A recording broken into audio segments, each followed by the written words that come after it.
What up? What up? Everybody, welcome to episode 16 of the Sippin with Serpents show. We have an amazing guest, Kyle Markham with Markham Reptiles on tonight. I am looking forward to this. We're going to talk about all kind of cool stuff, not just reptiles. So y'all sit back and be ready for some different kind of topics. We got Justin in the house as always. What's up, Chooch Monster? What up? What up? What up? Come on. And yeah. Oh yeah, so I'm happy to be here. Thank y'all for all being in the comments. We're going to switch it up a little bit tonight. We're going to go ahead and run through our sponsor deals, and then we will get him on stage, and we will shout y'all out in the comments. So without further ado, Vision Products has developed the slotted stainless steel Versa Rack, the best rack at the best price.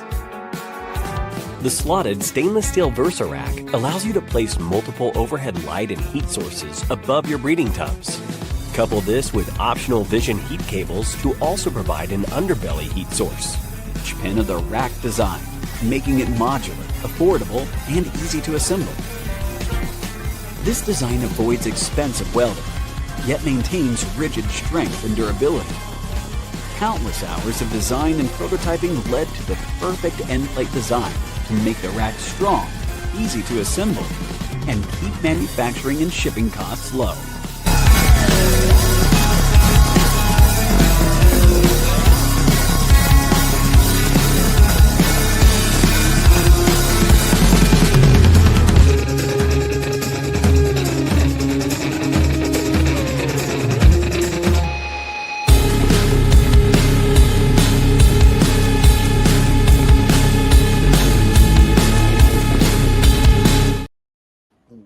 y'all saw it. Y'all saw it down there. Go to www.visionproducts.us for all of your reptile rack and rodent needs. Look at this beautiful thing. Yeah, come on now. Gorgeous. Also got to give a quick shout out to Gap's Cocoa products, my substrate folks. Use Trip 65 and you get 5% off, or it's Trip 6. The description's down below. I don't know. I've been drinking. I went to the Mexican restaurant, so forgive me. But yeah, Gap's Cocoa, they have everything. They don't just have cocoa products. Pretty amazing. Too much cerveza, huh?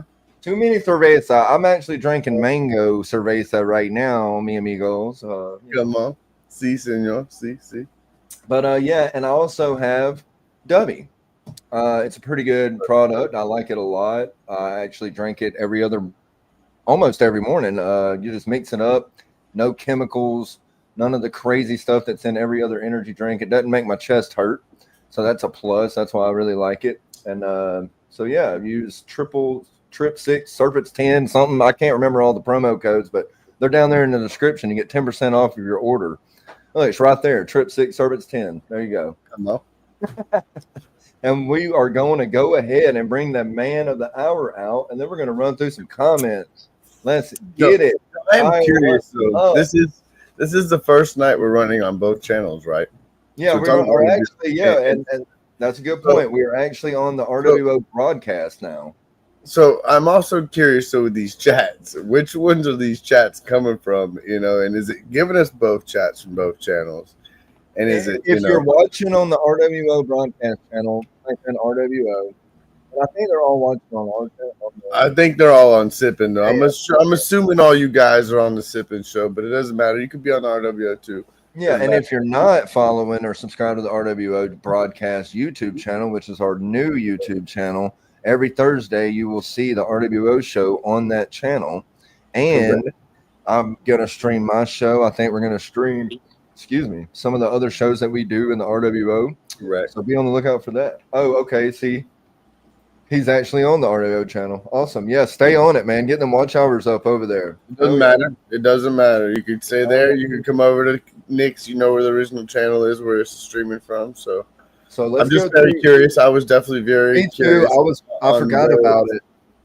I forgot all about that. I'm glad you mentioned that. She said I started on RW, but now on Sippin. Okay, cool. Yep. Let's run through some of these comments. I'm excited to see who's in the house. Let's do it. We got Sammy. Sammy. Pink Panther. What's up, baby? Let's go. Hey, girl. What's up? Actually, she'll be co-hosting with me Monday. Oh, okay. And what show is that? It's what is it? No I don't- balls, just things. No balls, just things, and Yeah. that's on the or the Yeah, On the Keys and Keys, Wiz, on the right? Whiskey Bomb Network. Network. Yep, yep. Should be There's my so many shows they do. I can't keep up with Well, all that of one gets me tongue twisted because there is one that's balls, no, just balls, not things, or it's backwards. So them. I it know. I confuses know some what you're talking about. Yeah. Yeah. But yeah, They're both good shows. Go check them out. they are. They are. And Justin's there. So if you like Ryan Gosling, there you go. PP Will. What's up, baby? No, I'm not going to spill the beans, but y'all be on the lookout. We're coming. RWO's getting. We're doing things. So This is a historic night right here, both channels. Yeah, it is. You actually got like a historic night with us. You actually did the first Sippin on both channels. Yep. And At you the just same damn time. At the same Come on. damn time. Let's go. What up, man? Good to see you. Cheers to you. Kyle, I don't know if you're familiar. You don't have to play, but every time someone throws a cheers in a comment, I take a drink. You don't have to play. It's just something I do. I mean, if you want to get crunk with us, you're more than welcome to. Get turned. We'll get turned now. When in Rome. R.W.O. Yeah, there you go. That's the R.W.O. broadcast, everybody. Ready? Come on. I'm guessing that was from one of the Choochies. That was me. I love the Choochies. That was me because it did it twice. See, it does that. Hell yeah, I see who the next one is, though. I'm excited to see him. What's up, Ray? Good to see you, buddy. There's the homie Jason. Come on. Hell yeah, Genomic. What's up? Shauna. What up, Shauna? On the corner. Mark. What's up, Rat Boston? Thank you for that. Look, Kyle's gonna be. Mission. What up, John? The homie. First show. Shout out to you, Mission. I love my chat. They keep me buzzed every Saturday. Foster. Vicky Costa. Hell yeah. I think we're there. We're caught up. Okay, cool. Well, thank all of y'all for being here tonight. We'll have more roll in as the time goes by, but for right now, we're happy to have all of y'all here. Remember to share this out and like and sub and hit the bell if you haven't already. Kyle, what is up, man? I've been waiting on you to come. I know we had some things happen a month or so ago, and I'm glad to finally have you on, man. This is a pleasure. Thank you. Yeah, thank you. I'm so glad to be on here. Hell yeah. Come on.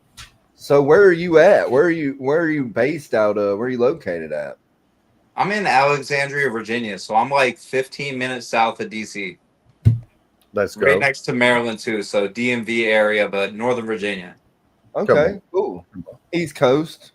Yeah, East Coast. East Coast. You're an East Coast boy, like us. That's why I was here at 6:30, thinking it was 7:30 Central Time. Yeah, I'm in Alabama, so where I'm at in Alabama is just Central Standard. And then I didn't even realize Alabama was Central.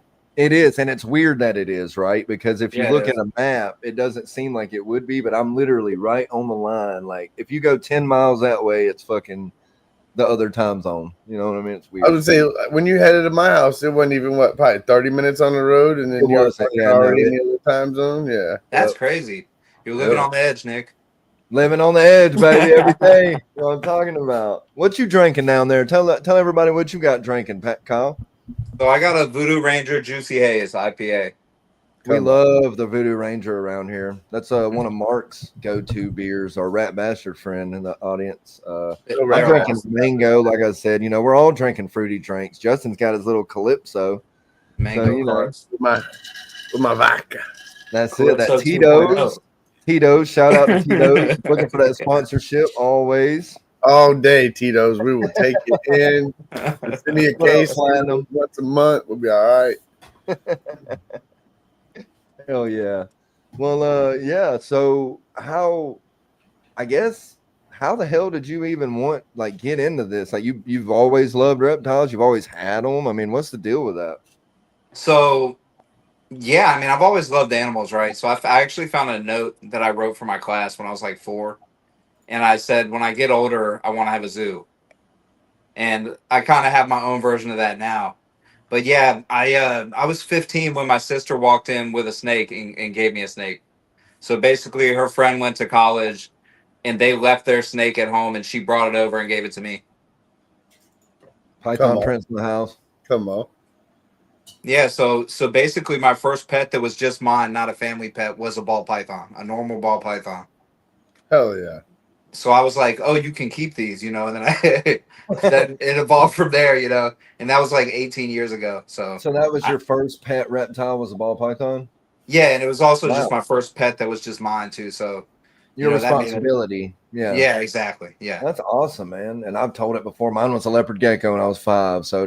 And you don't hear honestly, and I think it might be because people's parents don't like snakes or don't like rats or whatever the case is, but you really don't hear a lot of stories about someone young getting into reptiles, their first reptile or first animal in general, like you said, your responsibility being a snake. So That's fucking true. props to your parents or whoever raised you, because that's badass. You know, I wasn't Yeah, allowed. they're pretty lax, and they also had no idea she was bringing it home. So Surprise. yeah, that helped too. So she did that all the time. So I could never get away with that, but she did pretty good at just doing whatever she wanted. What about I'm sure you seem like you're kind of the same age, maybe younger, a little younger than me, but what years was that? Like the 90s, mid 90s or something? Yeah, so I was born in 92. I'm 33. Okay. Yeah, so I was 15 when that happened, so I guess that was 2007. All right. Oh, okay. I was gonna say, because back in the day it was a lot different, the way they kept things. Totally different. Yeah. I didn't even have I didn't even have a thermostat back then. I had a sticky from Petco with the temperature and all that, and then just hoping it's right. You know, that's what I always say to people. I had a gecko with a heat rock and sand, and it lived. Heat rocks. Yeah, there was back in the day. It lived for heat rocks are actually the worst thing, Well, and exactly. Well, that's what I always say, right? But I look back on it, and I tell people don't use a heat rock, obviously, because that's the maybe if you could keep it temperature controlled and put a thermostat on it. But check it out, Justin. Check it out, right? The fucking gecko ate good, never got impacted, never fucking got burned. It lived. I got that gecko when I was 5 years old, and I moved out of the house when I was like 17 on my own, and I had to give it to my buddy because I had it for so long. It was just like, whatever. Like I was going through life, I was touring, playing music. A lot of things were happening, and I just couldn't deal with it.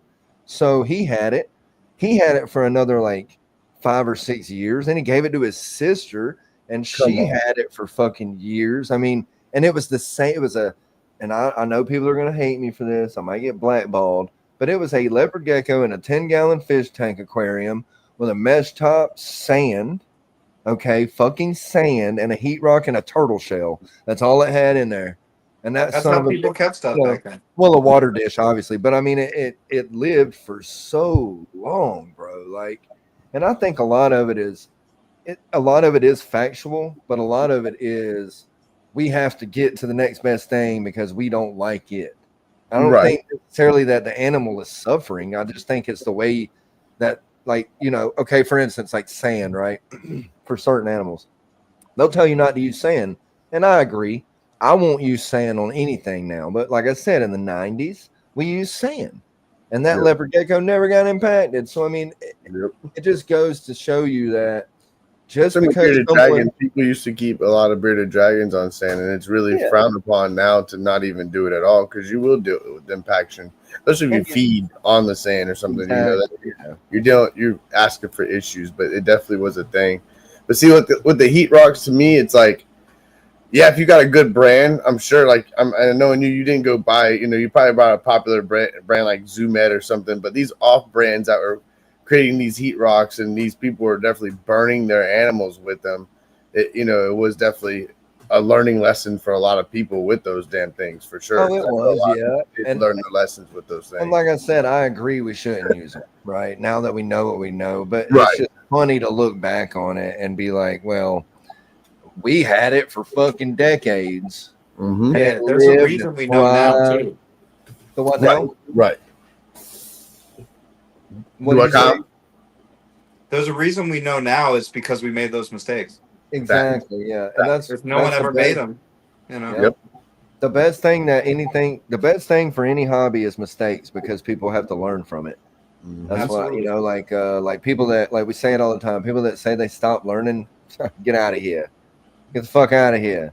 You never stop learning, and you have to be open-minded, right, in this community, right? Like you can't be closed-minded. So Or you can't how help have you how does that work with you? Like, how do you go about, like, if someone hits you up and says, well, I don't agree with the way that you're keeping it, do you take it with a grain of salt and try to understand what they're saying? Or do you, I know how you are, but I just, I'm making a question, but how does that happen to you often? Like, I'm sure you're not an asshole about it, but do you ever take, if they're respect, it usually happens. You know? Okay, let me say it. I'm trying to word it the right way where it makes sense. If you're, if someone's respectable and they come up to you and they ask you to do something or try something, chances are you're going to try it, right? Yeah, I mean, if I think it'll help the animal, not too many Exactly. people come up and say you're keeping this or that wrong to me, but like for example, I have certain things in racks. People don't agree with racks. You know what I mean? There's people that just disagree with a rack no matter what. You know what I mean? But I try to keep an open mind, and I hope they do too. But what I have happen a lot is people ask me questions, and then I'll realize that they have a lot less information than I thought they would have. I just assume that everyone's learned all the stuff I've learned, and then Yeah. I'm wrong. A lot of times, like this guy, people contact me and be like, "My snake's not eating," and then they're giving it a cold, frozen, thawed rodent, or they don't have a thermostat, or they're feeding it outside of the enclosure, or just random stuff. And I'm like, I can't believe you're still doing that. But then I have to realize that not everyone knows the same amount of information. So then I just help them out anyways. And that's what I always say. You get more flies with honey than vinegar, right? If you're Absolutely. nice about it, if like I see people that have bad enclosures and the animals suffering visually, and I'll, instead of me getting on there being an asshole, you suck, you're fucking torturing that animal. You need to, whatever, be unalive. People are mean on the internet, and They I are. read those comments, and that person will fire back and not take the advice. But if you go up to them or message them or however the situation is and say, hey, I see that this is happening. If I do it this way and it helps, like a lot of people are doing the best they can, like Kyle said, with the knowledge that they've been given. So I think if you can be nice about it, that's the way to go every time. Because you don't want to have somebody have a bad, a negative. A lot of people in the hobby have a negative light about the hobby. And they look at it in a negative way. And I think it's because of the critiques, the way that people, it's not necessarily the critiques, but it's the way that people go about doing it. Like calling them names, being mean, telling them they don't deserve animals and stuff like that. And I don't think that's the way to go. I mean, negativity is going to draw negativity. Positivity is going to draw positivity. So they'd be positive about it all, and you're most likely going to come out with a good positive result at the end of it. More the law of attraction. Yep. And we sometimes we like to take questions from our comments. And you said ball python, it got John's ears twitching. What's your favorite gene? Yeah. And what is the least desirable gene outside of the spider? The stuff that the usual suspect. My favorite gene, because I come from the era I come from, was always pied. Because when I came up, there was like 5 ball python wars. And then pied came out, and I was like, a snake can look like that? And that was astounding to me. So the ball pythons that I do breed, they all have pied or het pied in them. Because I just like it. I know that a lot of people don't like it now because it reduces the amount of pattern. I'm not a pie guy. I will say it. I like pie, but like you said, I'm a high pattern guy. So. Yeah, I think a lot of people are. I think that a lot of people don't think pied is the future, and I don't necessarily think it's the future either. But I like it, and I have a nostalgia with it. I mean, I think I have a bunch of pastel stuff, so I don't hate pastel or anything. I actually think I hatched out pastel clown pies this year, and I think it makes them look super cool. I love pastel. I'm a pastel junkie. I think pastel. Pied to me, color is the way to go, not pattern. Like when you're trying to throw all these crazy pattern snakes into pied, and some of these guys that you see a pied and you can only see 2 or 3 patterns, and they're telling you, oh, that's got 7 genes in it, and you're like, Yeah, that how I do you don't even like know either. this? Yeah, Yeah, it's like, That's how do what you I'm even know saying, this? You know, did you shed test it? You No. don't know. I You can see it don't in the know. head. I can see it in the saddle. And you're like, Yeah. bro, okay. So you don't really have a least desirable. I mean, like if you had to pick one, like to me, I don't like Blade. You know, I don't like it. I don't see this is probably the worst possible thing I could say, but I don't see the appeal of Sunset. Really? Okay. I Justin, that I hurt Justin's ego bad when he said I know I probably just triggered some people, but trigger and warning. like I said, I'm not entirely focused on ball pythons, and I know that's a new up and coming. It's not new, but it's up and coming still. So you know, a lot of people have a lot of money invested in Sunset, and I haven't seen many sunsets that I liked, especially not the single gene animal. Yep. Okay. The combos, some of them, the combos look kind of sweet, but the single gene, I'm just like, what's the point of that? You know, and when it Yeah, came out and I saw the price and then looked at it, I was like, I don't understand. You know, Right. and that's a I lot know of it's rare, but other than that, to me, it doesn't look good. well, You know? that's a lot of ball pythons. I mean, you'll look at something that looks like a normal, and it's $1,000, and you're like, for what? Yeah. You know, like I Yeah. want to see what I'm buying. I want to see it. Yeah, exactly. Yeah. You know, hell yeah. So, what made you like want to start doing the whole? Because you don't. I mean, you breed, but you don't really breed. Yeah. You know, so what made you want to do the zoo aspect? Like, what turned that gear in your head? Like, hey, I want to have a zoo. Like, what was that moment? So when I was a kid, that's the place where animals were. Yep. Is I could see whatever animal I wanted at a zoo. And that was always super cool to me. And that was the best animals I saw were at a zoo. But when I got older and became an adult, the reptarium definitely was life changing for me. I went to the reptarium in Michigan, and that changed my life. Shout out to Brian Barczyk and his family. R.I.P. R.I.P. Yeah, absolutely. I mean, I went back before he passed away, and I actually saw him outside shooting a YouTube video, and I was like, I'm not going to bother him. He's busy, you know. And I didn't want to be like fanning out over somebody, but I kind of regret not talking to him because he actually impacted my life heavily. I kind of wish that I had interrupted his YouTube video and said like, "Hey man, I love your videos," or just something. And you know, he's the kind of guy that wouldn't have. He probably would have put you in the video. Yeah, He would have definitely like, looking back. Yeah. He was such an amazing influence. Like I remember watching Snake Bites when he had when they did the crazy shit, like they let the snakes bite them and all the weird shit that they don't never do no more, you know. And that was my shit, you know. Like I loved that shit. And that was my favorite. Chewie, all of them, all the characters, man. It was funny. It was entertaining, and that's what, you know.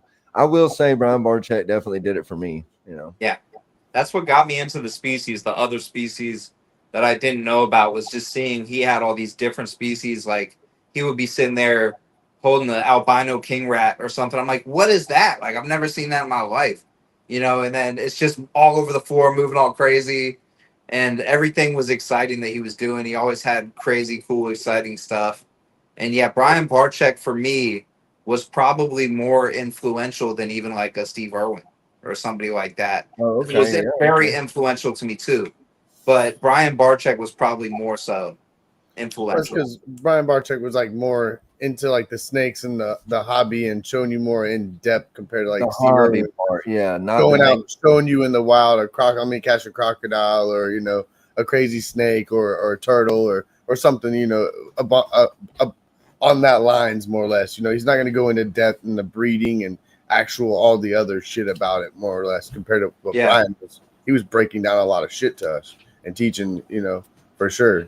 Yeah, absolutely. And then for me, even though Brian did it on this massive scale, to me it was more attainable. It was like something I could picture myself doing that. You know, at a strip mall, anybody can rent a strip mall out and do it if you really have the passion, you know. Yeah, exactly. Yeah, totally. And I was shocked that when I flew into Detroit and I Googled things to do because I had a day before I had my tour at the Reptarium, the thing to do that came up number one was the Reptarian. That is Utica, Michigan. Ain't that where it's at? That's It is where it's at, and there's that's nothing their in Detroit mecca. either. Well, you know, the legacy and all of that. That is, they give them awards because they bring in so many tourists to that and funds to that area too. So that's cool that it showed up on your phone like that. Yeah, I mean, it was the number one thing on Google, and it was the best thing there. I mean, Hell yeah. I went to the downtown. And Detroit's wild, and I'm not trying to insult anybody, but it shocked me how much was torn down in Detroit. Oh, it's run down, dude. It is definitely more up. Yeah, I've been to a lot of areas, and a lot of areas that people would not consider good areas. And I've never seen as many abandoned buildings as I saw in Detroit. In Detroit, you could stand in the middle of downtown and see the end of downtown from downtown. Like you could see where it started being abandoned buildings again. Yeah, it was like a couple blocks, and then there was actually like a huge skyscraper that was super cool. And I think it was like I don't know, it might have been the Chrysler building or something. I forget what it was called, but there was like a bunch of cars in it and stuff in this hotel, and it was really nice. But then when you leave, it's like you drive 2 blocks and you're in abandoned buildings again. You know? Right. So it's like they do bring a ton of money. And then when Brian got sick, and the bank pulled all his loans. So when he got sick, the bank pulled all his loans on the Reptarian, and I'm sorry, the Legacy, which he was building. Yeah. And Utica ended up giving him the last bit of the money to complete it. No, yeah, that's what I'm saying. That the mayor and all them, they love that family because they've turned the town around essentially. You know, I mean, Yeah, that's the only thing to do there. I mean, unless you go to a smoke shop or something. I mean, that's literally that was the only other thing there. Yeah. Yeah, no, I mean it's wild. That's amazing. Awesome. So is Brian Barczyk also the reason why you gravitated toward the social media aspect of it?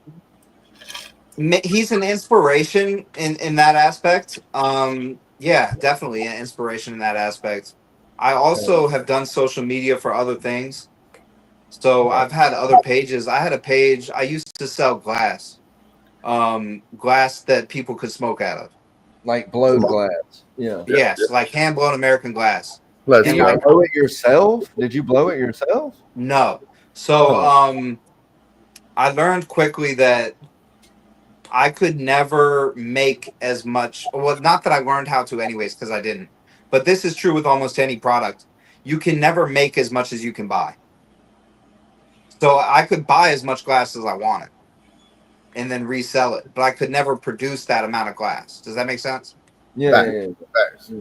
Yeah. So, but yeah, like if you're a fisherman, for example, you can never catch as many fish as you can buy. As like you know what I mean? It's an unlimited amount. Like if you have the money, you can literally buy every. They're never gonna. Yeah. No. Yeah.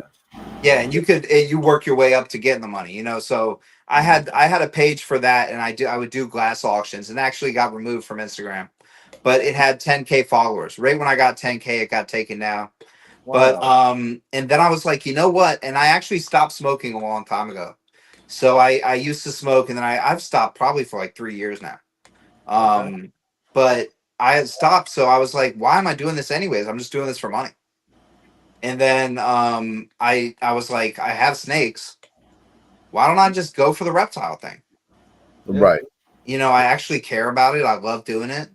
So that's why that's actually why I switched over. But a lot of that social media stuff that I knew from the glass company, and I actually still have a page up for this. I had a rolling paper company too. My rolling papers were sold in 20 states.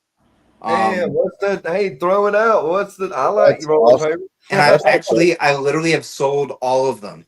So I may have some left I could send you as a gift or something. Isn't that crazy? The market for that is so big now. Yeah. You know? Well, it's called Really High Rolling Papers. So you can literally search that. But that page still has like a dwindling 6,000 some followers or something. But it keeps dropping because I haven't posted in like over a year or two.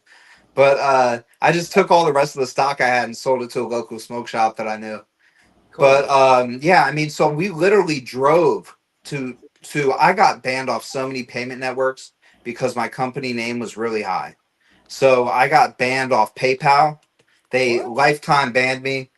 And I say quotation marks because now I have a different business name and stuff. I'm not going to go too far into it, but they lifetime I don't want to jinx anything, but they lifetime banned me or whatever. So I got banned off Stripe, Square, PayPal. Venmo is owned by PayPal. So What about Venmo Cash App? banned me Cash too. App ever get you? What'd you say? Did Cash App ever get you or no? Cash App didn't care at all.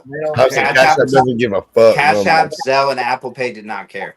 Yep. So I ended up driving around and I literally we drove, me and my father, and I had a friend that would do it too. We drove literally and went to 20 different states and got our papers in there, and some of them were online, but we drove to like 10 of those states. Yeah, and then we the thing is we So get did you like call a lot of them on the phone and then go visit them and do a meeting with them and like check our product out and do a conversation with them and do that, or did you just randomly show up to a bunch of smoke shops and be like, yo, check out my product, here we go? Showed up at the door, product in hand. Awesome. Hell yeah. That's Yeah. awesome. Hell yeah. Yeah, and our concept was we were a one-time limited drop rolling paper. So we would pay an artist, they would do a design, we would print it on that batch of papers for whatever size and style papers it was. Once it sold out, that design was never sold again. Okay. So people could collect them. That's cool. That was the idea, right? But all the smoke shops were like, dude, I get bootleg raws for cheaper than this from my guy that goes to Alibaba, you know? Oh yeah. No. Yeah. Well, so that's why it ended up failing, yeah. is people didn't really catch the concept. But with the American made glass, it actually took off a lot better because people could see the value. Yeah. You know what I mean? So the glass ended up doing really well. And I would take all these artsy videos like holding a piece of glass, and I would make sure that the glass fit perfectly in the frame. I showed the right angles of it. I chopped the video up just right.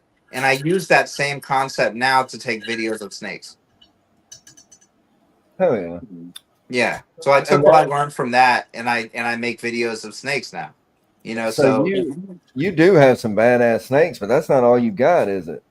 You've got like he's got to have lizards and you got all kind of shit. Yeah, I have one leopard gecko and 4 tarantulas, but mostly just snakes. Really? And I do a lot of YouTube tours, so you might see random other stuff. That's probably what it was then. Yeah. You probably saw when I went to New York and I did some gecko tours. Well, I thought I seen you with a monitor. Maybe that was at the Reptarium. That was the Reptarium. So yeah, okay. I love.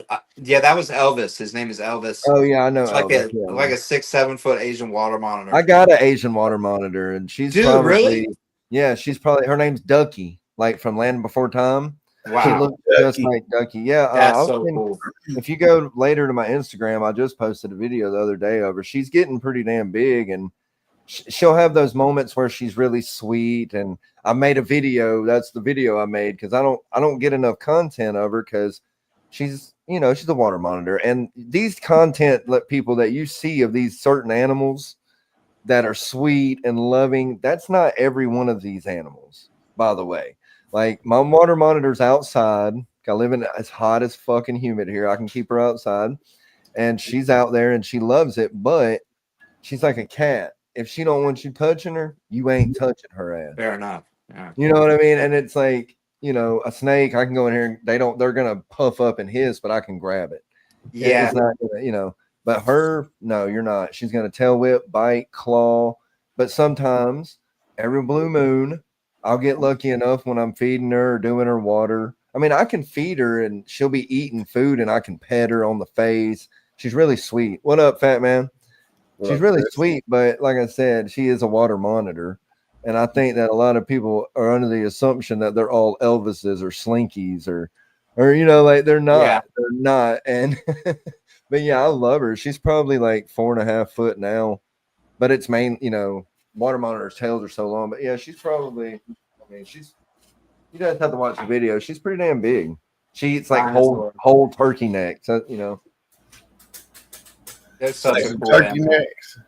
Yeah, like whole turkey necks, like the big turkey neck. She's that big. She can eat that. I mean, she's not a monster yet, but like Kyle said, they get about, they're the second largest monitor species in the world, if I'm not mistaken.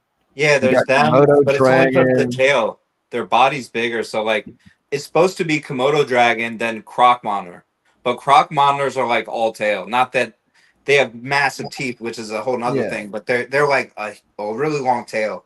And So the it's the Asian water body. monitors really are the second biggest bodied. Yeah, They're the third longest, but only because they count tail in the length. for sure. And croc monitors, they're big too now. But like Yeah, you they said, are. They are big. Yeah. the tail will be like 6 foot long or something, Yeah, or and their you know, bite 5 is foot like long. hardcore. You Oh know, yeah, so I know you've seen Tyler Nolan's that he's got outside. Oh, they're so amazing. I don't know. You could probably have them here, which is weird because the law here you can't have a tegu, but you can legally own a water monitor. just Which because is they've heard of tegus because of Florida. oh, I know, yeah, no doubt. But isn't that weird? That is Yeah, weird. it And is you know weird. what else is weird? You can actually, if the damn people here don't know, the fish and game don't know. Like you'll go to a show, they're selling red tegus and gold tegus and albinos, everything but black and whites, and they're Right. able to sell them. They don't know. They're like, I don't know what that is. It's not a black and white tegu, so I guess it don't matter. You're all Yeah. right, more or less. Hell Yeah. But hell yeah. So I guess I'll turn it over to Justin. I know he's probably got some questions for you. I'll I let him want to know talk some a more little about bit. So give me some about the Instagram following, how you're doing with that and everything. I kind of want to learn some about that. You mentioned it backstage before we went live, so kind of give us a rundown, kind of explain some of it to us about it. Sure. So I mean, I'd say I've been relatively successful to the point where I could take a page about anything and build it up. Now, I don't have millions of followers, obviously, but hopefully in due time, right, I'll have a bunch more.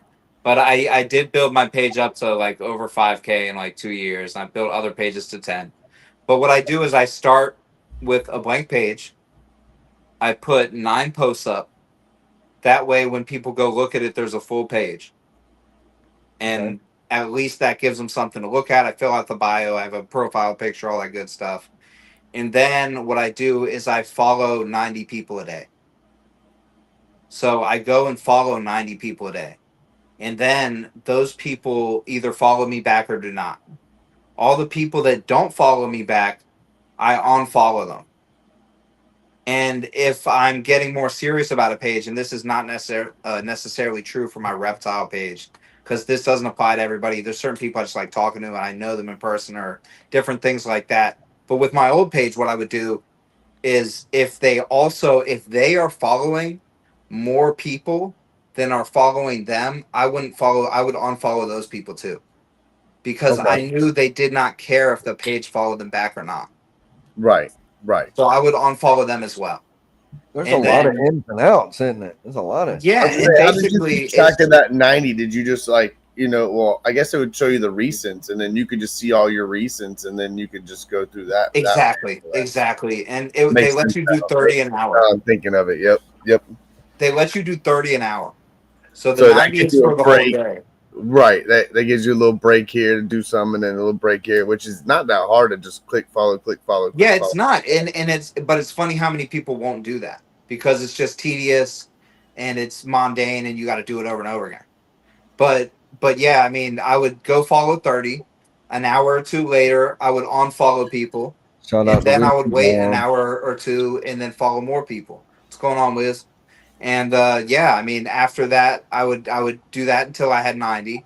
I would usually just do it once in the morning, once in the middle of the day, and once at night, and do the unfollows in between. But I did that until I had like 4,000 followers, and the whole time I'm posting. And like I said, I have experience from posting glass, right? I mean, you stopped at 40. If you really think about, I mean, not to cut you off, I'm sorry, but like you could have kept going and it would have kept building for you. I mean, you could have made it to 60 or 80. It seems like, just by doing that damn near. Per day. Do what? You mean per day? Oh yeah, per day. Yeah, that's what I'm saying. Well, if you made it to 60 and you said you kind of stopped doing that, No, like, I stopped when I got to 4K total.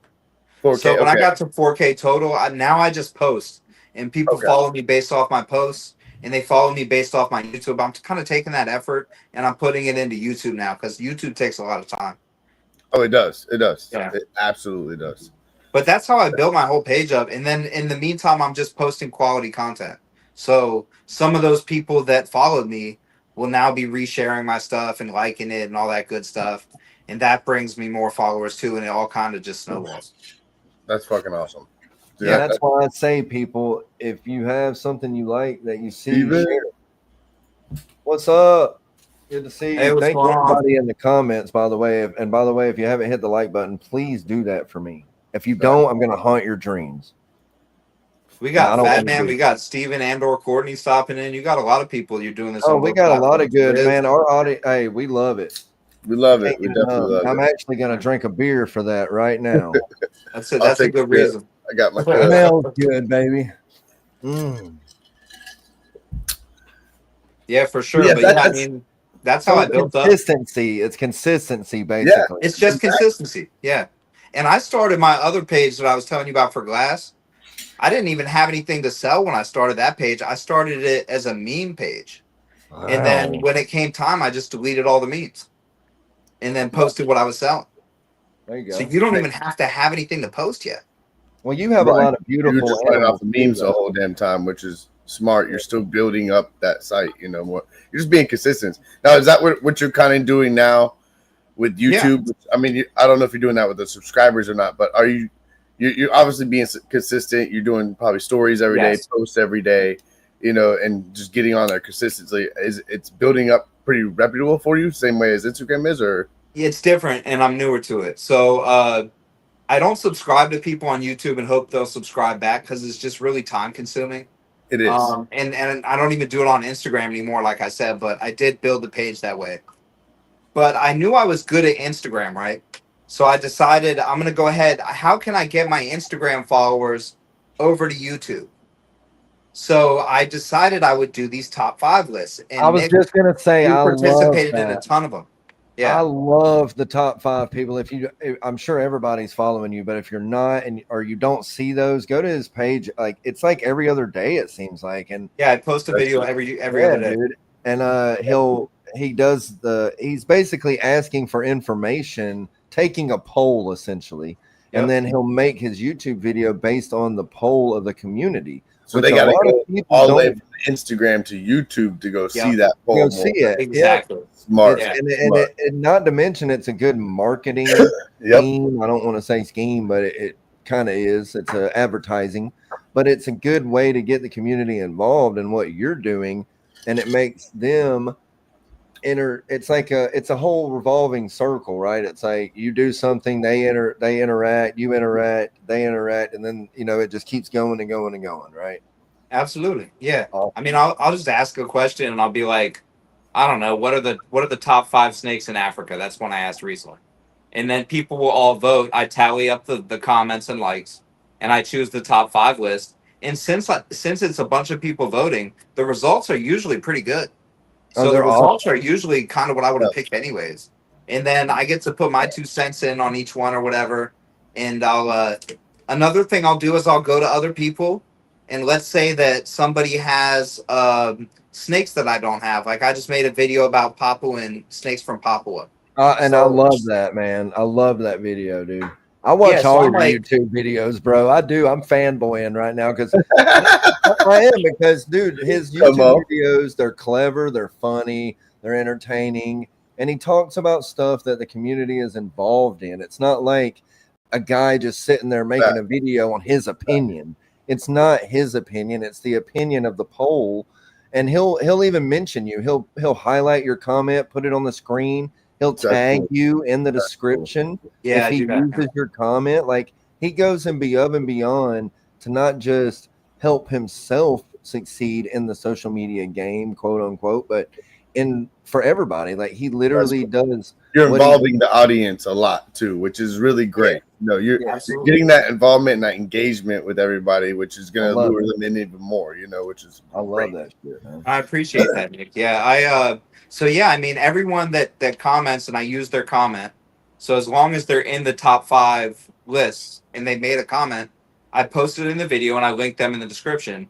And then if it's a snake that I don't have, like I did Moluccan scrub pythons. So I contacted a guy in South Korea. His name is Jawan Koo. And I contacted Stephen Cush, the scrub shepherd. And I asked them, can I use some pictures? I'll give you full credit and link you in the description. You know what I mean? So I'll use their stuff, link them too. And then everyone I've linked, the people that commented and the people that shared footage, I send them a message when I put the video out. and I say, hey, if you want to watch the video, here it is. Yeah. You know?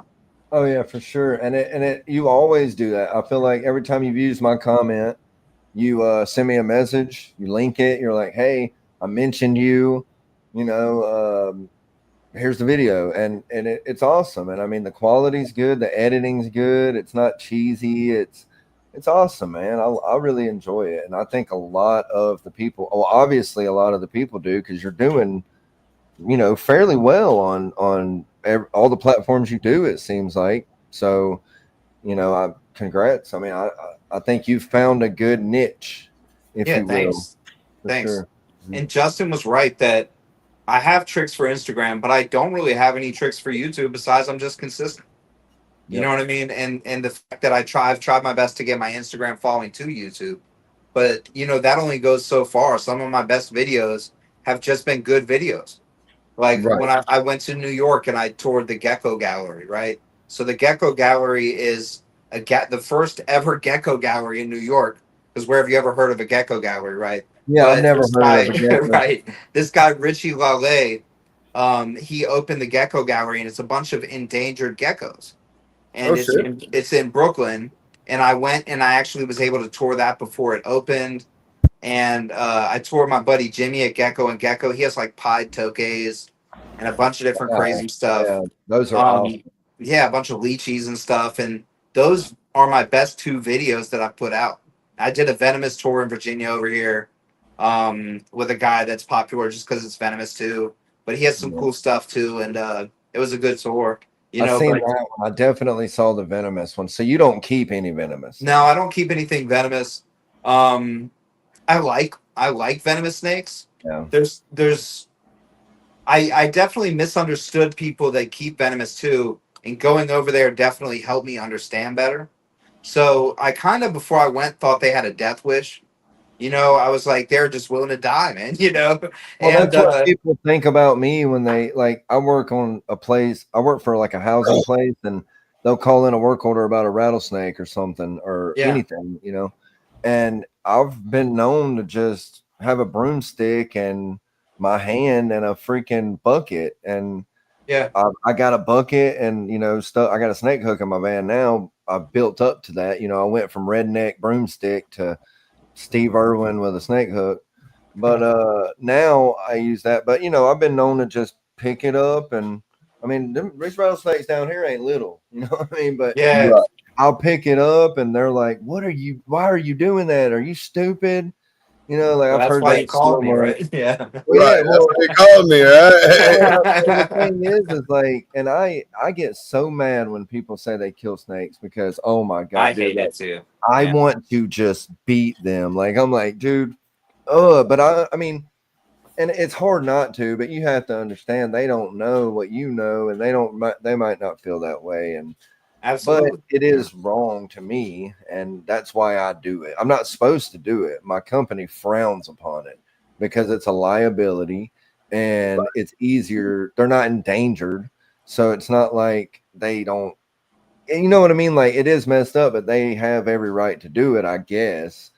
But it, you know, whatever. But yeah, they call me crazy, stupid, the snake man, you know, whatever. There's so many different things they call me, but if they understood, like you were saying, when you went there and you understand why they're doing it, and then you do it, like, if you take someone that ain't never held a fucking rattlesnake and you put that big ass rattlesnake in their hand, you know, safely. I mean, you know, it is all about, or let them touch it even. Just let them touch it with it in a tube it, and let them just feel the scales and hear the rattle like that close, and it's not a threatening thing, dude. They will change their everything about the way they look at it. So, not just venomous, but the people that keep it.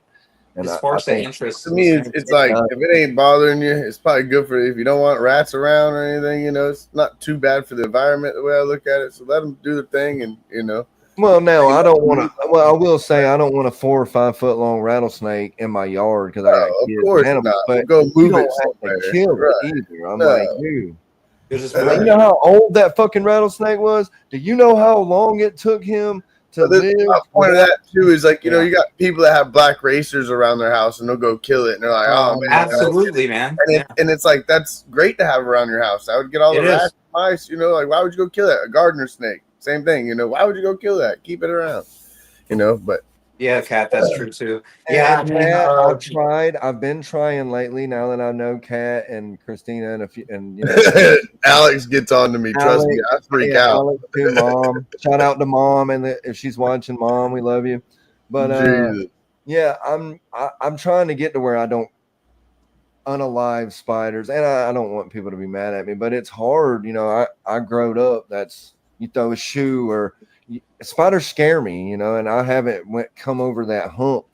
So, and that's why I say for the people that do it, I have to be understanding, right? You can't, and that goes back to what we said earlier about people keeping things that you don't think is right. You can't go at it like that because you have to be an understanding about everything in life, especially that stuff.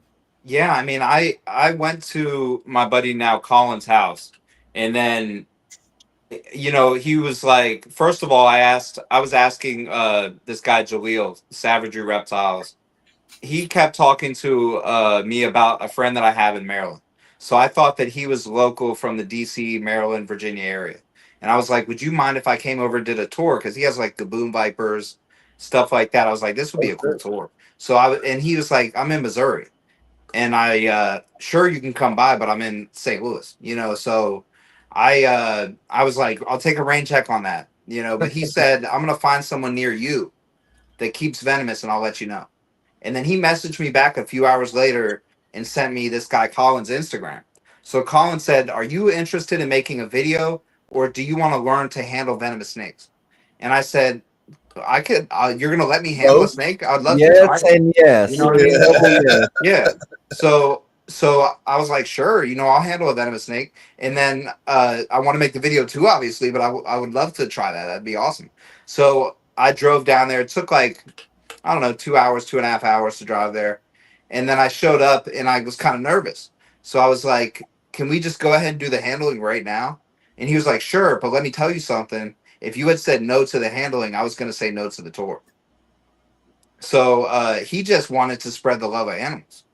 Yeah. You know what I mean? And then worked. Yeah, exactly. And the first thing he handed me was a spitting cobra. And it was super calm. He had a couple of them, right? They weren't all calm. No, but, he handed me a super chill spitting cobra. It wasn't hooding. It wasn't moving erratically. It was nice and slow. It was almost like holding a smaller boa or something like that. The way it was still wiggly. It's still wiggly and shit, but it's still kind of mellow. Yeah, it was kind of like not anything shocking with the movements. It was really the perfect snake he could have handed me. And then I tried he had like a juvenile diamondback that had just shed out and he had to pull the shed out. So I got to handle that as well. And that was pretty cool. And then we just started the video, you know, and we had moments where like we're not shooting the video, we're just talking and we're sitting there with like a Russell's Viper on the floor, just staring at it. And then I was like, this guy just loves snakes. He's just like me. Yeah. There's nothing different. He just chose to love these snakes. Yeah. You know, the most prettiest ones are the most venomous ones. So I've always said that. Yeah. You know? Just like the most beautiful women are the worst for you. I'll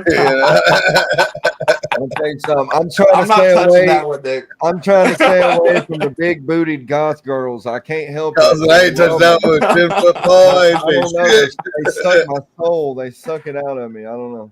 Oh man. Oh god. Hell yeah, dude. Anime's got my 12-year-old looking for emo girls. So.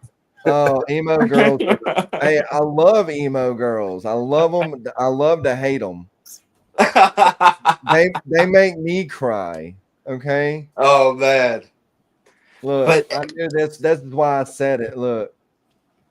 I love you. I'm sorry. I was playing. Well, you don't forget you need Kat to help you learn more about spiders. Well, but, yeah, she's trying. I'm sure she'll do well. But yeah, I saw this old video with Tom Crutchfield, right? And he pulled open. He had like. Yeah, absolute legend. And we were talking about crocodile monitors. He just pets them under the chin and stuff. But he had like a cobra, and he put it on a table behind him, and he turned his back on it, and he was like, "Look, it's not advancing. It's just gonna sit there and watch me, and that's okay because I'm watching it." And he was like, "This right here shows you everything you need to know about a snake. If you're scared of a snake, get the hell away from it." For sure. Right. And that made total sense. You know what I mean? He's one of the ones that, for venomous stuff, that I've watched a lot for a long time, because, and I'm not saying, and before I say this, I just want to let everybody know, I don't necessarily condone it, and I don't, I'm not going to do it.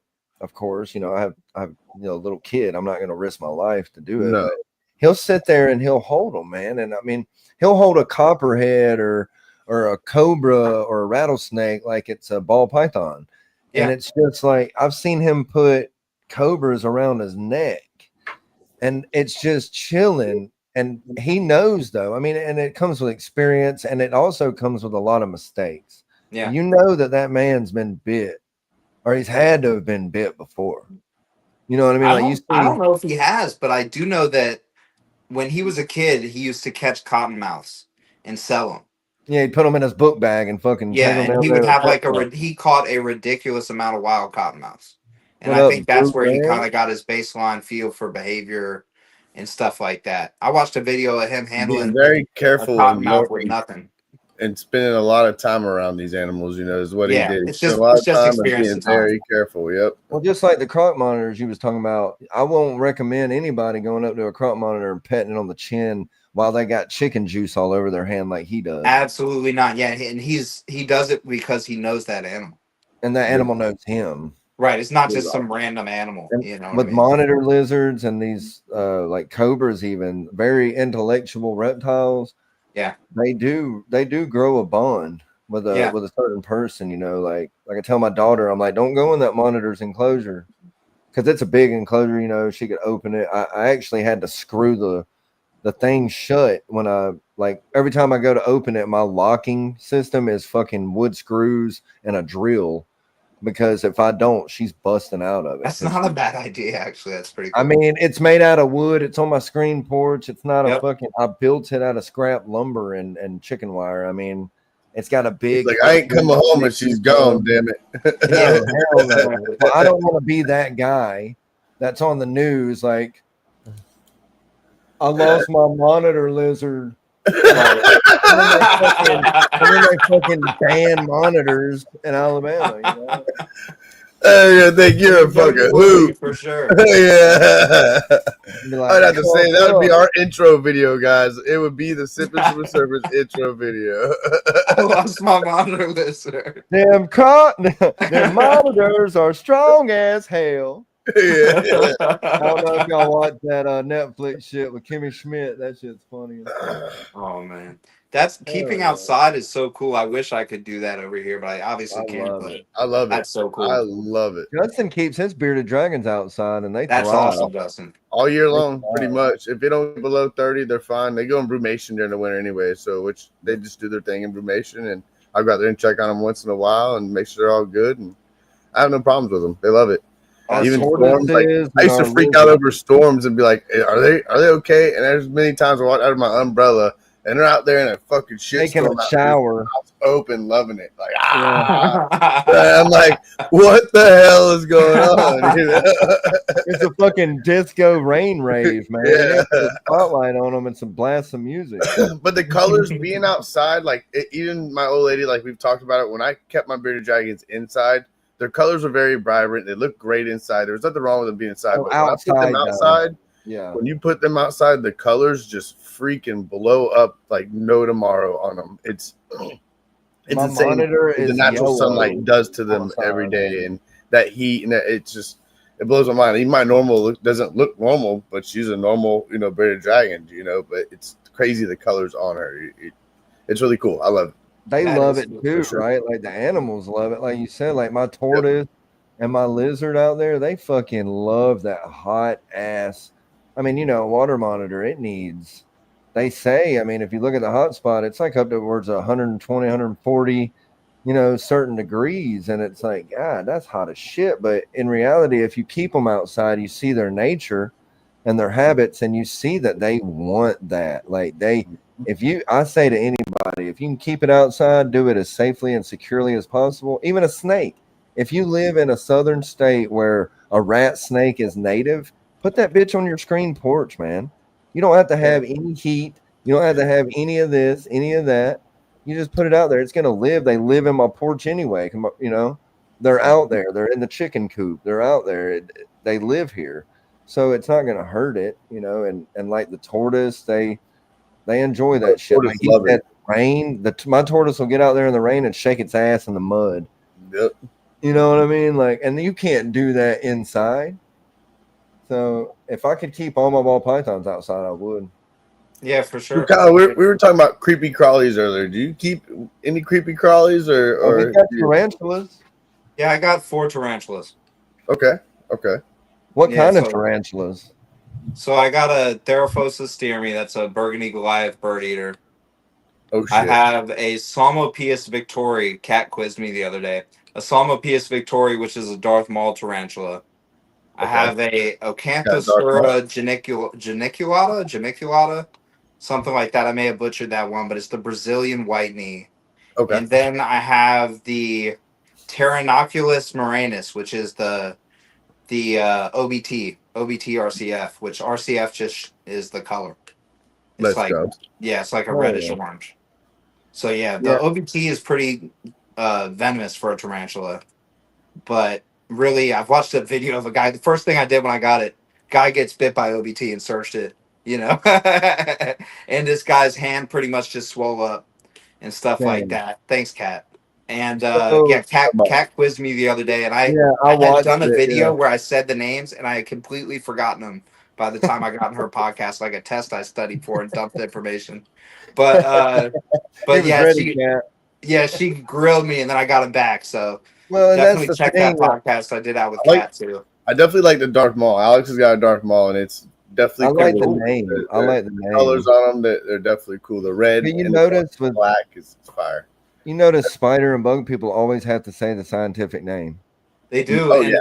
It's annoying to me. I'm like, just say what the fuck it is. Just say it. I need layman's terms.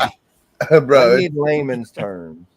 Yeah, I mean, with snakes, we're like spoiled with the layman's terms, It seems like arachnid people, they like to interact with each other, even if they're in different countries. Oh, it's a stuff clip. Like that. So that's one reason.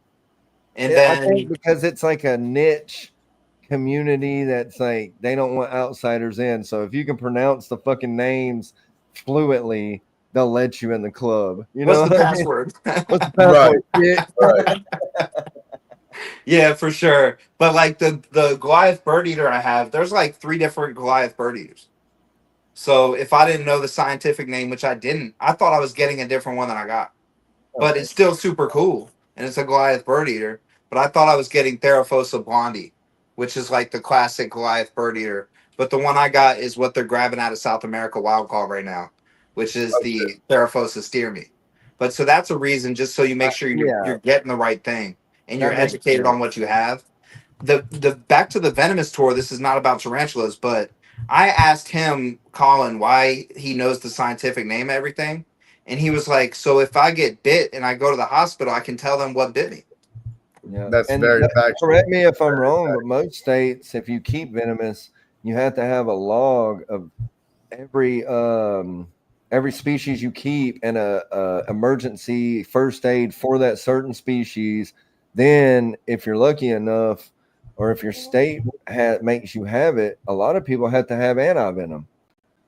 Yeah, so it depends where and if it needs a permit, right? So where I live, and this is something I kind of been learning about recently too. It's not necessarily even the whole state. It could be county to county and stuff like that. Where I live, you need a permit. And I drove down to him and I was like, are you sure you're not going to get in any trouble for me handling these snakes? Because I want pictures and stuff like that, And he was like, I was like, it's not going to mess your permit up? And he was like, what permit? I was like, oh shit. In Alabama, you don't have to have a permit as long as you're not, you don't need a permit if you're keeping an indigenous animal. If you was to keep a cobra or a bush viper or some shit, you would have to have a fucking permit. But even to get that permit, you basically have to be a zoo because they're not going to give the shit to you. But you can literally go out. It's a shame, but in this state, you can go out there and catch a rattlesnake or a copperhead, put it in a tank, and it's your pet. Oh, your pet, yeah. Yeah, you can. Because more or less, like, how many people are gonna do that and not say shit anyway? So they're like, like stopping that's kind of fucking hard, more or less, Fair. Oh, so yeah. No. They're just like, they do that with any species. Yeah. Oh yeah, definitely. Well, you have the one dumbass that would definitely post it and would get in trouble for sure. But you have some that wouldn't at all, and it is what it is. But yeah, for sure. Yeah. I mean, so where he lived in Virginia, there was no permits, but where I live, there is, and it's still all the same state. So it was just county to county. But like, I've never been to it, but I don't know. Have you guys ever been to the Dallas show, the NARBC show? No, I've never been to the Dallas. So they can't have any snakes there over 6 feet, or that even get over 6 feet. That's how Alabama is. Alabama 6 to 8 foot. If it gets past around that area of a certain species, 6 to 8 foot, like, I'm barely allowed to have my boa. Barely. Is that statewide? I think that is statewide in Alabama. Alabama doesn't really have different disputing county laws regarding animals. It's pretty much a whole state deal, kind of like Florida, I would assume. Yeah, okay. In the southern states is usually a statewide thing because they can be invasive. Well, obviously. Texas, it's not, because Dallas, it's one rule, and then other parts of Texas, that rule doesn't even apply. That's weird. Yeah. There's parts of Texas where I'm pretty sure you can keep venomous with no permit, but Dallas is so strict you can't even have a snake that gets over 6 feet or whatever it is, 6 to 8 feet, something like that. So if you were ever able to do a zoo type deal, would you keep venomous in it? That's a good question. Maybe. That's probably the only way I would keep venomous. Now, I'm not sure if I want to do a zoo anymore. That was my idea growing up. But this next to me right here is kind of my own personal zoo. Oh, for sure. Yeah. Just like I'm sure your guys' stuff is. Yeah. So, and then I'm enjoying moving around with these YouTube videos. So I'm starting to realize, like, I'm going to this place, that place, and I have a lot of places I haven't been to yet that I plan to go to that are some really cool places. So the more animals I have, the more I limit my ability to do that. I actually had a bunch of crazy tours scheduled for August that I didn't go on because my northern white-lip laid eggs. So I've been just waiting on those eggs, and they should hatch within like 20 days. And then I'm going to start doing some cool tours again. But yeah, I mean, so I'm like, the more freedom I have to move around, I can go to other people's collections or zoos or whatever and get my fix. You know what I mean? And then be happy and still be able to have that freedom and move around and stuff like that. So I'm not sure if I want a zoo anymore, but it's not something I'm going to rule out because the reptarium is like life changing. Like I literally saw people in the airport wearing reptarium shirts. You know what I mean? And I'm like, this, and it would be like little kids and different. That's an impact. This is changing people's lives. People are flying from across the country to a town that's like 2 square miles just to go to this place. So it definitely would life changing. Yep. I love that. I think that it's a badass that you got white lip eggs. You said that just happened recently. So how many eggs did you get from that? I got 10. I would say 9 look good. But I got 10. They're in your incubator. They're in your incubator. Are they all called for? What'd you say? Are they all called for? They all spoken for? I got probably 15, 20 people on the waiting list. So hell yeah. That's the thing with snakes like that. And there's more people waiting than I have eggs. And then I got, I'm taking 2 holdbacks off the top. That's why they're not cheap either, because for sure. It's not easy to breed white lips, right? No, you don't see a lot of people having success. And mine were laid by a wild caught. So I even know people that have produced northern white lips that are like, yo, please trade me a baby so I can get some new blood in, because their gene pool is limited because there haven't been that many people able to produce them and stuff like that. So they're a cool project. I love the white lips. They're cool. They're kind of my thing now. People kind of know me for those. Yeah, that's what I was gonna say. That's kind of your thing. Like every other video is that iridescent white lip outside being cool and kissing the camera. It's awesome. It's like a Yeah, trademark. for sure.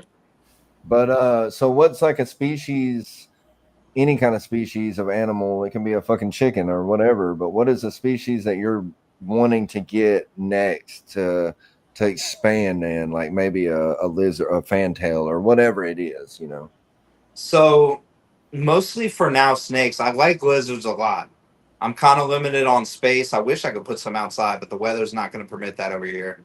But I'm kind of like focusing on snakes. I have my eyes all over the place. There's this one snake, and I haven't even told anyone this, but so You hear it exclusive. first. But it's not set in stone yet. But I've been eyeballing this one boega, and I think it's called Gemma. They start off black and orange and yellow, and they turn all black. So it's Really? an all black mangrove snake. Really? And I've just been obsessed with them, just staring at them because they look like a spitting cobra or something, but they're just rear fang venomous instead of obviously super deadly or detrimental to your health, you know. Well, mangroves are They're badass. cool, man. I'm already envisioning my unboxing video, like clickbaiting you with new venomous snake or whatever, you know, and then unboxing them. That's how far I've thought into it. I've priced them. I know who has eggs. I know, you know, everything, and I just haven't pulled the trigger on it. So I really like those. They're super cool. One thing that's stopping me is I keep a bunch of pythons, so they're at a slightly different temperature. Okay. But they're so cool. I just want them. But yeah, I'm kind of like the white lips. I like. I kind of want to get my hands on some Sumatran short tail pythons, the black ones. Yeah. I think those are super cool. But I don't know if I want to breed those. I kind of like. So I do YouTube. I breed, and then I'll buy groups of animals, and then sell those as well. So Sumatrans, I would buy a group of just to keep them for a bit because I've never had them, and I just think to they're play cool. with them until you find them a forever home. Basically, yeah. So what I do is I'll keep stuff for like 2-3 months. I'll make sure it's healthy, and it shows up to me healthy anyways. But I make sure that I see it's healthy, and put my stamp on it and stuff like that. And that's where I get like this week I sold 9 snakes, which is a lot for me because I only have like 45 snakes, and I literally went from having 8 carpet pythons to when I ship out Tuesday, I'll have 2. But yeah, it's like I like carpet pythons, but I don't breed them. I love carpet pythons, dude. Yeah, they're awesome. You know, and I know I probably could breed them. Oh, you definitely. If you can breed white lips, you can breed a lot of things because that's something I've been thinking about too. Is because I'm like, what if I take what I did with the white lips and I can apply it to other pythons? You know what I mean? And maybe I could breed this or that or the other. So I've been thinking about a lot of different other pythons. One thing I really like, but I'm limited on space, like I said, for now, and that might change in the future, is olive pythons in the albino olive python project. Come on. I like just the wild type olives, man. The wild type are beautiful too. So even the hets would be crazy. Yep. But I'm just like, the albinos are just so I haven't pretty. seen the albino. I have to look that up. Nick Mutton has one for sale on Morph Market right now. I believe it's a female. And I think he has a het female for sale too. But yeah, go look at other pythons on Morph Market, and there's some. But there's not many in the States of the albinos. But those are super cool. I've noticed a lot of different species of snakes, like not ball pythons, but like different species are there. If you really look into it, there's a lot of crazy, like up and coming things that are really badass, but you know, they're expensive, obviously, because there's only a handful of them. But it's really weird. That's what I've been saying. I want a couple of womas. Either want 1 or 2 womas for sure. Womas are cool, and that'd be a cool project too to breed them. Yep. For sure. That's kind of what I want to do. I want to get into them and kind of try to breed them and see how it works out. I'm wanting to do a little different, you know, and I like the way they look. They're definitely cool. I want to do a boa. I want to breed boas eventually. I think it'd be cool to come and see the babies. Yeah, alive. Facts. Yeah. I like the true red tails a lot. The true red tails are really beautiful, and I like IMG stuff. IMGs are dope. Yep. Yeah. Yeah, those are all super cool. I would get my IMG, but she just ate today. But she's a IMG jungle het snow maker.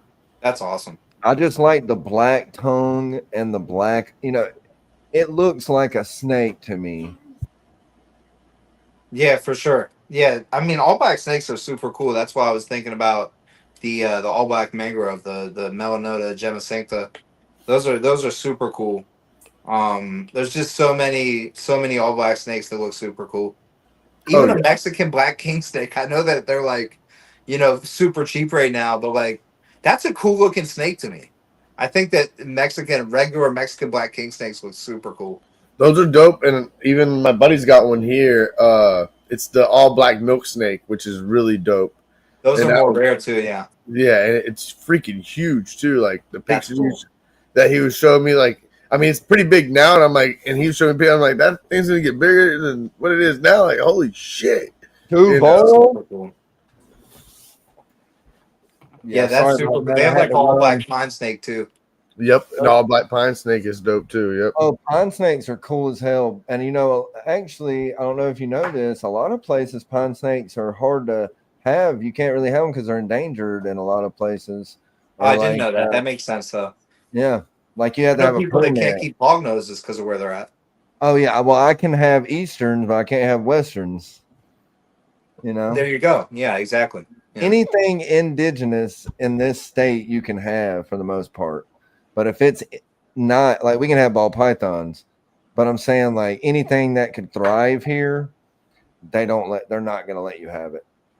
Yeah, my buddy gets inspected for breeding corn snakes. Justin has Really? to have his license and all kind of Yeah. paperwork, signs on the door just to do Class ball 3. python. Yeah, Really? my class 3. Oh yeah, I've already had them come over here. 2 of them come over here with their badges and their cameras on, just opening up drawers, going through shit like it's their building more or less. I just sit back and let them do their thing, and all right, you have a nice day. Yeah, So, for sure. but yeah, they come over here like I got hog noses over here, so of course that was the first thing. Where's your? They got me off guard when I woke up in the morning. They're like pull right in my driveway, and I'm sitting there That's smoking crazy. a cigarette, and I'm like, who the hell are these son of bitches, And Yeah. and they got a truck, and they're like, Mr. Thomas? I'm like, yeah. And they turn on their camera. We need to check out your building. First they come in here like, where's your venomous? I'm like, scratching my head like, venomous? I'm like, oh yeah, you mean the hog nose? Yeah, they're right here. Like, bro, what? Yeah. Yeah. I was like, I ain't got no crazy shit Like like you that. tell me. Yeah, I do, I guess. That's No, great. what- Where are you at again, Justin? I'm in Jacksonville, Florida. Oh, okay, Florida. Okay. Yep. Yeah, for sure. But they definitely, they came in and compliment. I think I have no problems. Like even the guy was out, he's like, man, this building that you did is amazing. He's like, I ain't seen this in like years. What you have over here going on. And I think they love it more or less. They come over here and check it out, and I think they have more fun coming in here and checking it out than That it is building just nice. to do an inspection and all that. And I have a great conversation with them. They're not too bad guys. I've tried to get them to come on live. I'm like, look, I want to just let people know the experience with you guys actually isn't that bad. Like I have a great experience with you guys. It wasn't that bad. Like I want to kind of show some light into that. Like a lot of people want to paint you out to be like the worst person in the world, and to me, you're technically you didn't give me a bad experience. You seem like 2 pretty cool guys, but they wouldn't do it, which I understand. Well, a lot of people don't know, but every fish and game, every wildlife officer in this country has the same authority as an FBI agent. Yep. What? Oh, They come right to my house if they wanted to. Yeah, they can literally walk the fuck in your place and do whatever they can fucking question you. They can take you and put you in. They can do whatever. They can arrest you on the spot. Like That's crazy. I had no clue. Yeah, people think that they're just wildlife officers, which they are, but they are set to the same standards as they have the clearance basically to do shit like an FBI agent can. That's insane. I had no idea. The FWC officers you meet out there on the boat when you're out there fishing and shit, they're dickheads. I will say that's a completely different story, But I've watched some guys out there not playing especially we got Labor Day coming up. I shit you not, you go out there to a couple sandbars, they'll be impounding boats, drunk people up behind their boat driving and got alcohol on the boat. They're taking and they auction them sons of bitches. You know how many people out there? You ain't taking my shit, watch, this should be an auction in a couple months. And sure shit, that boat will be an auction in a couple months. That's crazy. And they're still making the payments on their, $100,000 boat, and that bitch is now sitting in somebody else's driveway that went on an auction for $30K. Wow, Yep. that's crazy. I tell people, don't go out there and play on that water. Well, It the ain't no thing joke. is what's the point of going out on a boat if you can't drink? Like in Alabama, if you get caught with beer on the boat in a lot of places, they will fucking take it. They'll write you up. They might lock you up. Like, they might take your boat, like Justin said, I guess. But it's like, if I'm on a boat and I'm fishing or I'm swimming, I'm drinking a beer. And I don't give a damn what nobody says. I drank my beer. You know what I'm saying? And especially on the water, It's not just you though. There's horror stories. What is it? There's that one that was famous. They made a documentary on it of the kid and his daddy was rich and he ran at nighttime drunk as shit with the girls on the boat. The Murdaugh murders. Yeah, the Murdaugh murders. Oh yeah. Like that's real shit, bro. It happens every month. Oh, it does. Yeah, people run over people and kill people drunk driving a boat. For sure. That water will give it and take it away real quick. You respect it. Yeah, I feel like driving is one thing, but just banning drinking on a boat's kind of crazy. It is. To me, it's. I've been taught never to do it. My grandpa was on Marina growing up, and that's one rule. I drink. I get drunk, but you'll never catch me on my boat getting drunk. You'll never catch me on my boat getting drunk. Well, I'm like Kyle. I'm like the guy that's like, as long as the driver's straight, I should be able to drink. Oh yeah, you can. Everybody else can get drunk, but I ain't drinking. In Alabama, you can't. Like here, if you have any beer, like people make compartments on their bass boats and shit. They'll use their live well and turn it into a fucking cooler, to put ice in and hide it, because they'll fucking check your boat and they'll look in your cooler. If you have beer in there, they fucking make you pour it out. Yep. You got a lot of, like, how can I say it? Rich kids with freaking. We can go to Sandbar. Me and my girl pull up to Sandbar, and you'll see these 17, 18-year-old kids getting drunk as shit on probably a $200,000, $300,000 boat that I ain't even got money to ever afford or buy. And I'm like, how the fuck, And they're acting like idiots on the water and doing the most. And there's a lot of them, especially around here where I'm at. It's a lot of them. You trip shit when you see these young kids out there. But kudos to them. They're learning how to work a boat at a very young age, and a very big boat at a very young age, which is fucking amazing. But some of them they're young, dumb. Shit, most of the people where you live have money, and their parents do spoil them, and that's what it is, I'm sure, 90% of the time. Dude, that's the main fatalities around here is drunk kids driving or drunk kids on a boat, man. Damn, Sammy ain't playing. Look, he said 1, 2. He's out to make up for it. Sammy, if we're drinking, you better be drinking, you son of a gun. And Sammy, if you didn't hit that like button, I'm coming for you. So, yeah, I mean, I don't know what else Justin has, but I've had fun. Yeah, this has been really fun. Yeah. I like talking about social media and stuff sometimes, and I think we learned a lot, honestly, about like how you said about how you do the follows and unfollow. Like it's a job essentially, Yeah, and I do this full time, literally. I mean, here and there I'll do other slight stuff. Like 8 a.m, I drove to sell a guy the sprayer and the faucet for a 3-compartment sink on Facebook Marketplace for $200. And I'll do random stuff like that to try and just make sure my family eats and we're good and all that stuff. But I do reptiles full time, so I do other stuff while I'm getting this rolling, but this is where my full-time effort goes, and I do way beyond 40 hours a week on this. So you're a really good entrepreneur, A, and you're a really good salesman, B, for sure. You take sales any damn where, and that's what you hard know. Worker, that's hard work. You got that hustling mentality, and you're gonna get it. Come on. Yeah, that's I really appreciate you guys saying that too. Yeah, I got faith that Kyle, like, he's going somewhere for sure. In the absolutely. Yeah, like I mean, there's no way it's not gonna happen. It's not even about it's not about really about the animals even or whatever. It's the personality and the how do I say this? The willingness to include everybody, I guess. Like you're not like a egotistical asshole you're a cool, down to earth guy, and you want to help everybody out. If they want to be helped out, and I think that's freaking awesome. I think You're we definitely need humble more of for that. sure, which is great. Yeah. So before we get out of this, I want to ask you a question. I want to start asking people more because I want to try to figure out what's going on in this community. Um, has do you ever get like what do you not like about the hobby or the community, the reptile community? What is something that you wish that could change, and then how would you change it? So I think you touched on it earlier. Actually, is sometimes people are just too judgy. You know, I post my YouTube videos sometimes in Facebook groups, and I don't know if you have a Facebook or if you've been in Facebook groups, but these people are crucifying each other in there. I So don't do Facebook. I don't Just do because of that reason, I don't. I didn't do it until I had something to post, and that's all I do on there. Like I have like one picture on my Facebook, but I do post my videos in the groups, and sometimes I'll just log right back off without posting anything because I'll go and I'll see the first post, and it'll be like I saw the other day someone had a ball python on sand, and they clearly just got it.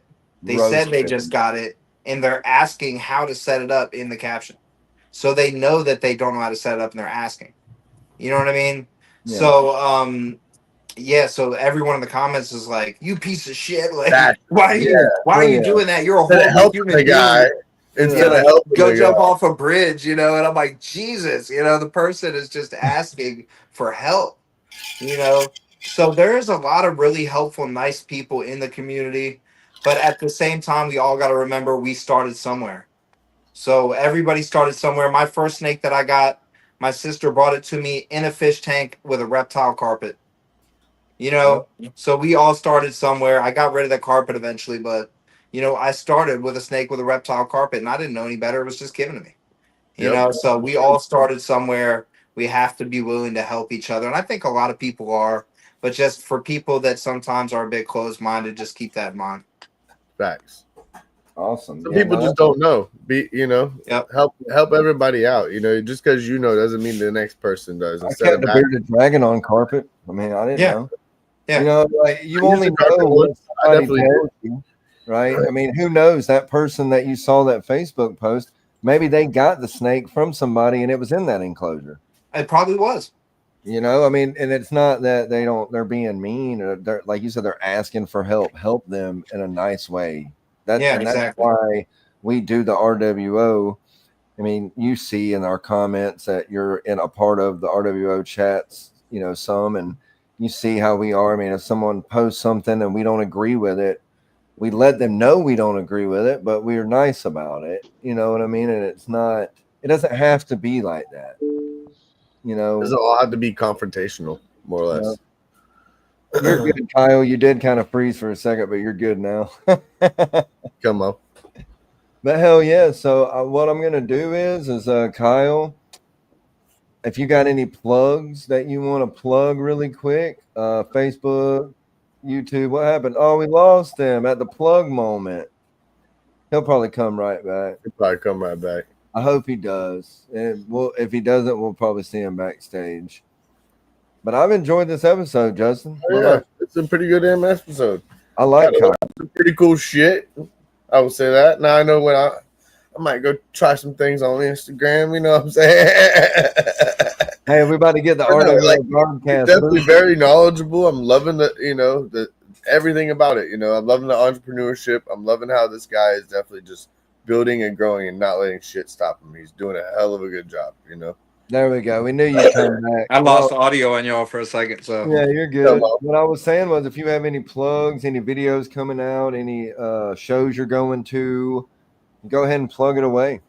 Sure. You know what? I'm actually planning on going to the first ever in Virginia All American Reptile and Plant Expo in Fredericksburg. So I'm gonna go to that on the 5th. I'm not selling anything. I'll just be there shooting a cool YouTube video. If you want to come out, hang out or whatever, then I'll be there.